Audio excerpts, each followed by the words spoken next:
2047 నాటికి ఆంధ్రప్రదేశ్ను స్వర్ణాంధ్రగా తీర్చిదిద్దడంలో పేదరిక నిర్మూలన ఒక ముఖ్యమైన లక్ష్యం.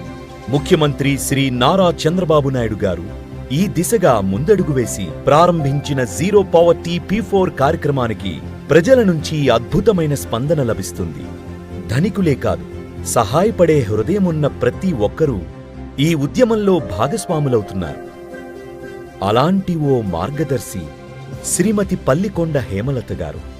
కృష్ణా జిల్లా చల్లపల్లి మండలం పురిటిగడ్డ గ్రామంలోని ఎంపీపీ పాఠశాలలో పారిశుద్ధ్య కార్మికురాలిగా పనిచేస్తున్నారు.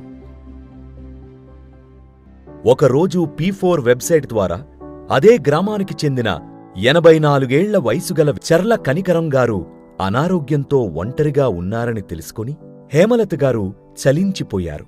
ఆ వెంటనే కనికరం గారిని బంగారు కుటుంబంగా దత్తత తీసుకున్నారు. నేను పారిశుద్ధ్య కార్మికురాలిని. మా జీవితాలతోనే నడుస్తుంది. చంద్రబాబు నాయుడు గారు ప్రారంభించిన P4 కార్యక్రమాల గురించి ఫోన్లో చూసి తెలుసుకున్నా. నేను కూడా సేవ చేయాలనే తపనతో P4లో మార్గదర్శిగా నమోదయ్యాను. అప్పుడు మా గ్రామంలో ఉన్న చిల్లా కనికరమ్మ గారి పరిస్థితి గురించి P4 సైట్లో తెలుసుకున్నాను. 84 ఏళ్ల వయసులో ఒంటరిగా అనారోగ్యంతో బాధపడుతున్న విషయం నా మనసును కదిలించింది. వెంటనే ఆమెను బంగారు కుటుంబంగా దత్తత తీసుకుని వైద్య సహాయంతో పాటు నెలకు 25 కేజీల బియ్యం అందజేస్తున్నాం. ఇప్పుడు కనికరమ్మ గారు ఎవరు తెలుసా? మా అమ్మ లాంటిది. నాకు ఒక కొడుకు ఉండేవాడు, చనిపోయాడు, ఒంటరిగా అయిపోయాను. నా జీవితం అట్ట అయిపోయింది. ఈ సమయంలో యామరాత కాక మంగళకు వచ్చాను. ముఖ్యమంత్రి చంద్రబాబు నాయుడు గారికి నా ధన్యవాదాలు. దానం అనేది డబ్బుతో కాదు, మానవత్వంతో జరగాలి. నేను కార్మికురాలనైనా ఒక అమ్మకి అండగా నిలవగలిగాను. నాకంటే మెరుగైన స్థితిలో ఉన్నవారు ఎంతోమంది ఉన్నారు. వారు ముందుకొచ్చి సమాజంలో వెనుకబడిన సహాయం కోసం చూస్తున్న జీవితాల్లో వెలుగు నింపాలి.